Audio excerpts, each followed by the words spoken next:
چیزی واسهتون تعریف کنم، یکی دیگه از خاطرات فوق سمی و ترسناکی که من از دانشگاه دارم، اینم مربوط به خوابگاهه، ولی این بار نه خوابگاه دخترها، خوابگاه پسرانه. ببین من مثلا تو دانشگاه کمی فضول بودم، از این نظر که مثلا گوش میدادم که مثلا بقیه راجع به چی حرف میزنن که داستانی داشته باشیم. یادم یک کانالی داشتم روی تلگرام واسه خودم بود و چند تا از دوستای نزدیکم. خب بعد مثلا یک سری اشخاص خاصی رو انتخاب کرده بودم چون دراماهای زیاده داشتم و راجع به دراماهای اونا هی چیز بودم، کنجکاو بودم و میفهمیدم و اینا.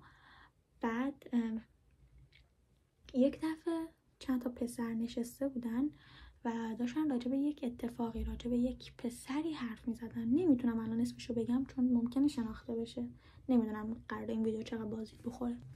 خب بعد خیلی کنجکاو بودم که خود این داستانی، دفعه ترسی که اینا دارن، هی داشتن گفتم بردنش کمیته این دفعه اخراج میشه و هی بهش گفتم آروم بگیر و فلان و اینا، نگرفت، خیلی کله خراب خاک تو سرش و فلان.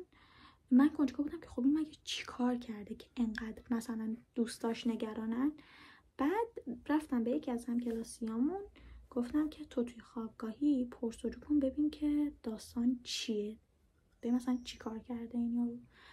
بعد این بنده خودم رفت پرسجو کرد و اومد به همون گفت ببین این پسره وقتی که میرفته مثلا کتابخونه یا باشگاه خوابگاهشون، فکر کنم مفتح بودن یا دستقیب یادم نمیاد، یکی از 2 خوابگاه دانشگاه شیراز. بعد این بچهای مثلا ورودیای جدیدو که حالا نه دوستی داشتن نه خیلی هم مثلا میدونستن روزه از چه قراره رو میرفته باشون طرح رفاقت میریخته و اینجوری بوده که آره بیایم بریم مثلا اتاق ما با بچهای ما دوست شو و رفیق شو و با هم دیگه PS بازی کنیم. آقا اینا میرفتن توی اتاقشون و اونجا این آقا روشون چاقو میکشیده و بهشون تجاوز میکرده. فکر کن.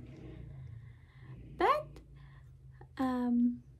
کاشف به عمل اومد که این آقا به 17 نفر همینجوری تجاوز کرده، به 17 نفر همینجوری تجاوز کرده و دیگه حالا از بین این 17 نفر 1 نفر شجاعت داشته رفته پیش کمیته انضباطی شکایت کرده و بقیه هم اومدن شهادت دادن و اعتراف کردن که آقا همچین اتفاقی افتاده واسهشون و خب خدا رو شکر این کارو کردن.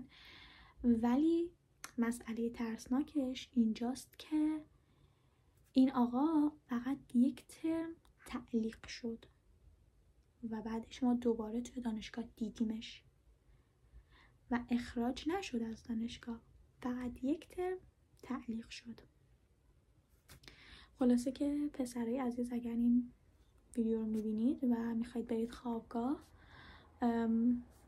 واسه PS بازی کردن اتاق هیچ کس نگید.